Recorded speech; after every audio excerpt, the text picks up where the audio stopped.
every year we always have a local producer. I'll have him, Fisher wants to start heading up this way. Always have a local producer kind of highlight what they're doing on their operation. Oftentimes they're doing something a little different than maybe the neighbor. Neighbor always is looking over, wondering what he's up to. And so we've noticed some things that Fisher has been working on and doing on his some of his land. And so we wanted him to come and share on that. And so we have some pictures he'll be able to talk to, and some other things that will show up on the screen. So I'll turn it over to Fisher Wells. Thank you. They chose me this year to speak. I farm about 3,000 acres, 2,000 acres of corn, 1,000 acres of beans. We supply Cashel's Dairy right there in Shishikman. Used to be Ryan Shore's dairy with all their feed. And about 3 years ago, we started putting rye down after we chopped the corn. We use 200 pounds the acre of rye. We spread that. We have a high clearance spreader. We spread that right after we chop the rye and work it in with, we used to use a disc, set it at like 1.5 inches, 2 inches deep, and work that in. This year we used a turbo till. I didn't like that as much because behind the disc we pulled the caulipacker, which pushed the corn stalks down. We've got some corn stalks sticking up, which I think is going to affect quality in the feed. All this cover crop that we plant, we try to harvest it all for forage. I have some results. It's great feed for the dairy animals, so we don't have to grow a bunch of alfalfa and things. And we get 2 crops off it. We'll come right back. As soon as we chop the rye, and like the 12th to 15th of May, we take that rye off, come right back in, try to get manure on, which is a struggle to get that manure spread, and then try to get corn planted in it. And we're seeing 20, 22 ton silage after we take that rye off. Normal silage yields are 28 to 30. Sometimes we ring the bell and get over that. As you can see here, this is the Ulster Bridge right there. This is all rye.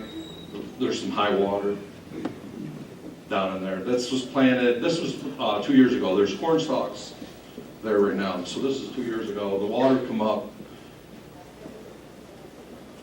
This is on the Harnish farm, was this picture?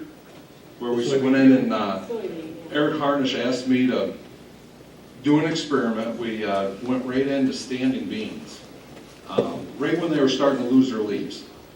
And this machine, I mean, it's a high clearance, so we didn't really affect the beans. The only thing we did, it's got narrow tires on it, ran right down 30-inch rows.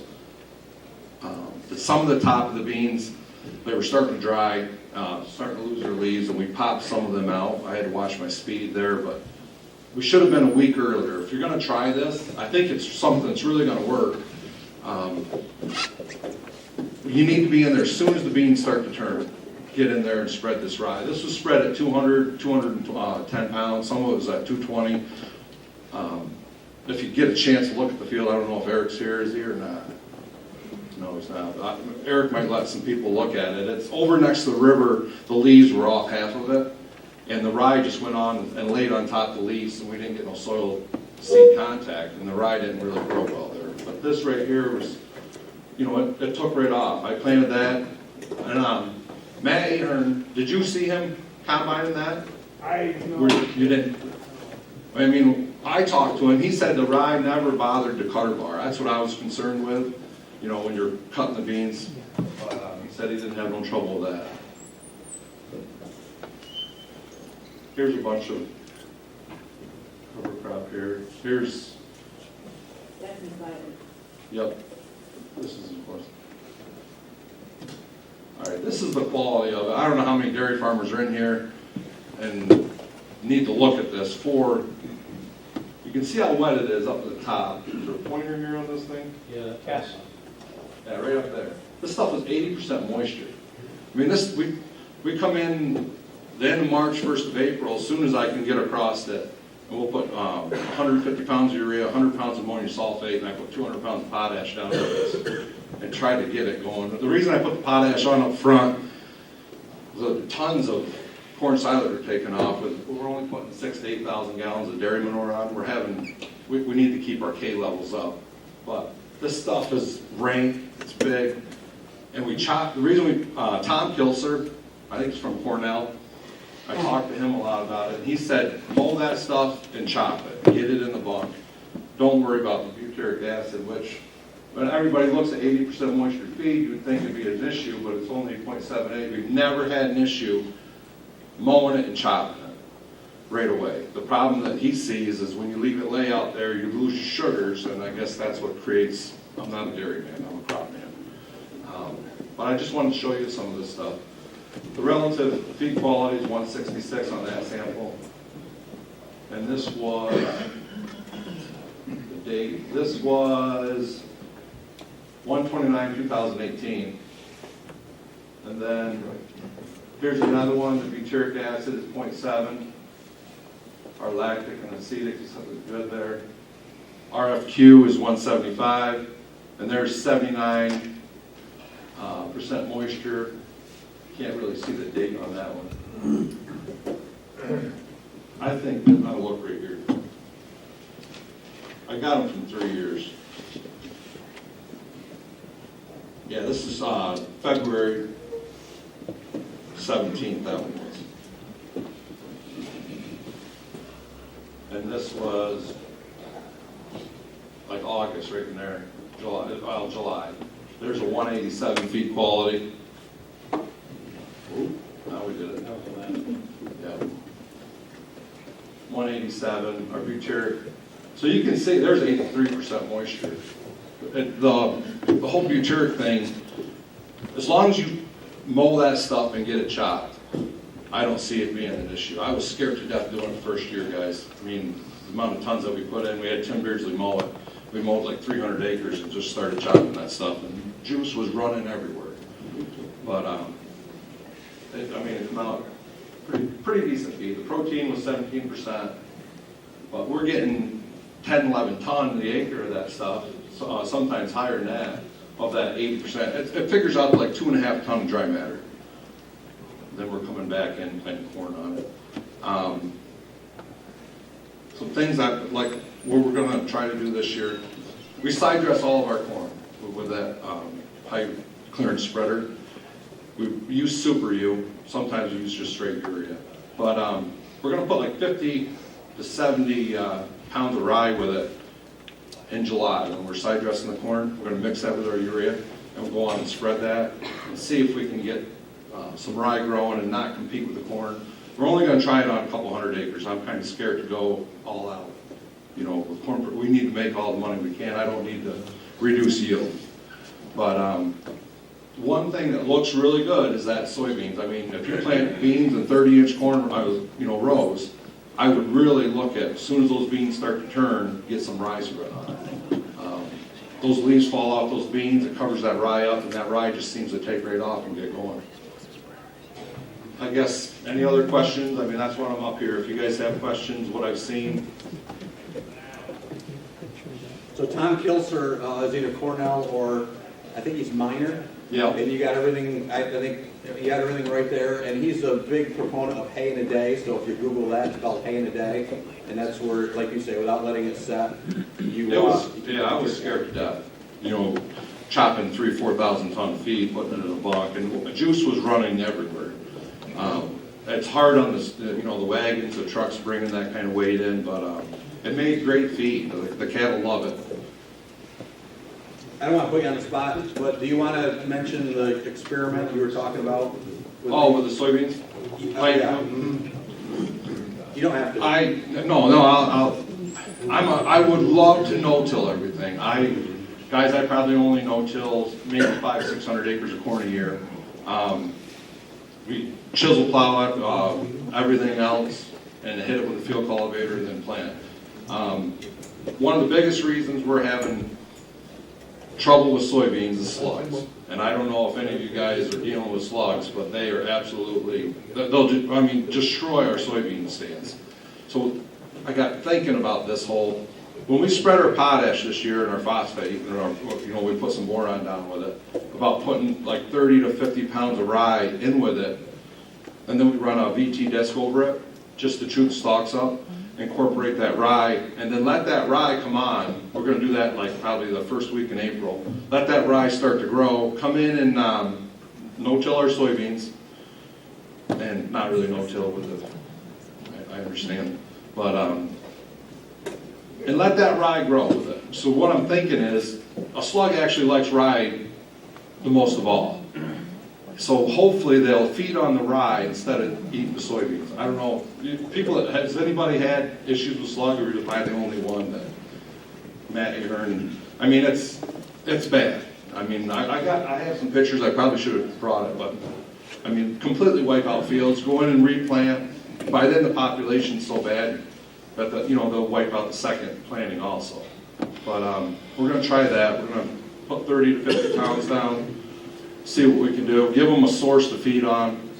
Because I would love to no-till the acres that I'm doing, what I spend in fuel and tillage and tractors and everything else, I would love to do it. But until they get a way to control, we can get the perfect stand. Beans come up, and if they can't make it to the trifoliate, them beans are gone when them slugs hit. About 4 years ago when I visited, that would be like Pennsylvania's Farm Hill, the No-Till Alliance gentleman there, I talked to him about slugs, and he said, you need to feed them something. And so his comment was, you need some green rye. And I can't prove it.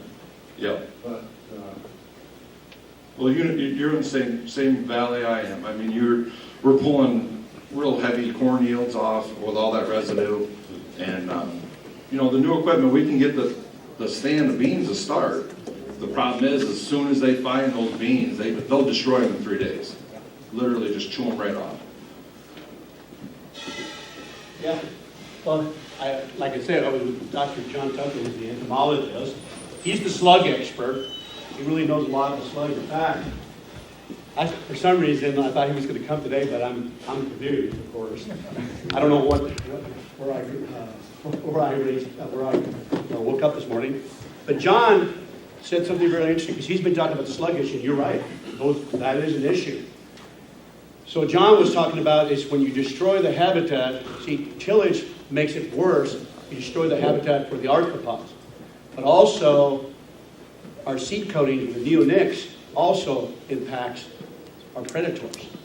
So the more habitat that we protect, do less tillage, less of those insecticides, these critters will take care of the slugs. But the problem is we're kind of in this vicious cycle.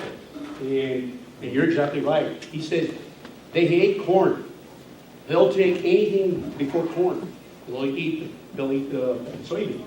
But the problem is when you destroy the habitat of the arthropods and you hurt it through insecticide, then there's no self-healing, self-regulating mechanism anymore. Slugs are an indication the system's out of balance. Another thing is we plant our corn and our soybean too early. So when you leave that plant susceptible and it's cold and it's wet, people forget corn is a warm season grass. Soybean is a warm season plant. So when it's cold and wet and it sits there for a long time, you make it susceptible. I'm just telling you John's words. He was there yesterday and he explained that. The more we farm, like we were talking about it, disturb the soil less. Right, Steve? Yeah, and I would just add, you brought up neonics. There's very compelling evidence now that the neonics are killing our predators. They're killing the carabbid beetles. You know why? Because the carabbid beetles is eating a slug that already fed on our soybean or corn. It takes up the neonic. It doesn't affect the slug. Neonics do not affect slugs. But our friendly predators eat the slug and they die. It's a non-target secondary kill. We need, once we get into the system, and I'm bringing this up because John's not here today and I didn't put it in my presentation, I should have. There is a growing movement of farmers who are taking out their neonics. And we are seeing our slug populations, our issues going down because we're growing our predators. They're taking care of the slugs and keeping them in balance. Now that's a little tricky, but I no longer use neonics. I am pouring in yellow seed corn when I plant.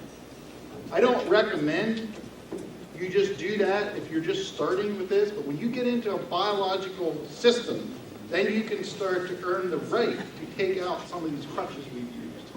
That may push some of you, but I can say this, stand up here, there's a growing club of farmers who are starting to pull out their neonics. It's hard to get seed without it. But we're starting to, again, try to let nature do its work. Any other questions? Go ahead. How do you get away, like farmers are out spreading manure, and equipment's bigger today, tires are bigger, of course, but they still have compaction with manure. So they have to do some kind of tillage to try to get over that. The reason, okay, again, good question, because it is a reality. And this is where all this great stuff Ray's talked about, and I'm going to be talking about, a lot of the times it takes time. 5, 10, 50. I've been doing this for 25 years, 35 years and started no-tilling. I can do things that I never could do before. When I started no-tilling in 1982, I was very adamant about keeping everything off the field when it was too wet. And yes, when I had a run when it was too wet, we went in with some inline rippers and stuff like that and took out tracks. I don't have to do it anymore. Because I've got a stable thing, or stable soil. So this is a process. It's a process. And no matter where you are today, if you can start incorporating some of these things, it does take time. And I think you read about these articles that come out in every magazine about how wonderful cover crops are and how these farmers are loving them and everything. And it's true, but a lot of times the articles don't mention how long they've been in the system or the nuances of what to do to make that work. And that's just the reality. The answers to a lot of your problems in this area here are going to be discovered by you guys, not so much from Ray and I. Ray and I are here to stimulate your thinking, to do something. But you're going to answer your question, I can tell you examples from all over the world about that. But the reality of it is what's going to work in Towanda and 50 miles around here. And I think that's the reason we're here. But happy to share practical things. But Just one point real quick on the structure. 3 years of solid covers, you get them tall enough, you'll start having structure that'll hold the pivot. You'll get the integrity of the soil that'll hold the heavy equipment. It's the covers are the secret. That's why they're not optional. You cannot build structure, the glues, and hold the equipment unless you don't put enough covers. That's why I applaud you with the serial rise. You're going down the right direction. oh yeah. You're going down the right direction. You give me, so people ask me, well, Ray, how long does it take you? How committed are you? In fact, I tell people, don't do covers if you're not committed, if it's optional for you. The moment you realize that covers are important as your crop, then you'll be successful. You'll make it work. So it really, that's how you're going to build a structure. And then if you have those issues where you made an accident, just disturb that piece right there. Don't do the whole farm. So being practical. Not one time did I say not to do tillage, did I? You didn't hear that. I said be careful how you use that tool. It's destructive. So the covers are the secret. It'll help you get those glues. Steve will talk more about that. Any other questions? Just make a comment about the feed beans. Well, what we started doing a couple of years ago, and I don't know if we plant most of our beans go on corn pod, but we spread rye as soon as we get the corn off in the fall. Don't see a lot of activity in the fall, but the growth we see in the spring has been pretty tremendous. And you get it early because it's already out. Yep. What time are you spreading that usually? This year was late October. Was it really? Yeah. We put it on and we cover all the beans, all the corn and pod ground and everything. Yeah. In the spring, we get a fair amount of growth. That's what I'm hoping when we spread the urea that we get some started. Not a lot, but because rye will. Hey, I'll just say quickly to wrap that up, what you're doing, your idea, I think is fantastic. I think it is because that whole thing of using a deterrent is there are people doing that. So, you know, even though you're not a 100% no-tiller, how far have you come in the last 5 years? You're just saying, cover crops different. You've probably moved, right? Oh yeah. So it's not so important where you're at today, it's what direction you're headed. And I want to just put you at ease. Because when we come in here, I'm from Lancaster County, and everyone's like, oh yeah, you got a month more growing season. I do, but I also spoke in almost every province in Canada, And I'm telling you, it's working everywhere around the world. But you guys got to figure out how to specifically make it work. And this kind of stuff that he just said is exactly what I'm talking about. That's pretty cool, because I never heard that quite before. So I'm learning too. I'm here to learn too. One other thing I wanted to talk about was, everybody's pushing the longer season corn for more yield. I'm on my 22nd year of growing corn on my own, and I planted corn when I was younger. Guys, the genetics in that early 90 to mid, 90 for the hill guys, get the ear on this corn, get it harvested, and it gives you more time to get a cover crop growing. Amen. Everybody keeps pushing. I wasn't sure if I could bring that up here. Now I can. Two things. I know Tim had, what's your slogan? Harder but softer but harder. What's the, what was yours? Or maybe Kevin's the one that mentioned that? With no till. What's the, what was your slogan? Well, Tim's the one that brought up. Well, that's what I thought it was Tim, He but was he's nuts. pointing it at you, so. He said the soil would get hard, the softer, but it was harder, and I think you're crazy. But he's absolutely right. Yeah, and that goes back to what Ray's comment when building that structure. And last thing about with slugs, I know Penn State over the last couple of years did some research on planting green, and that was one thing they really saw was a difference in planting green, planting beans into a living cover crop, and sawing how slugs. There's less slug damage in soybeans with that.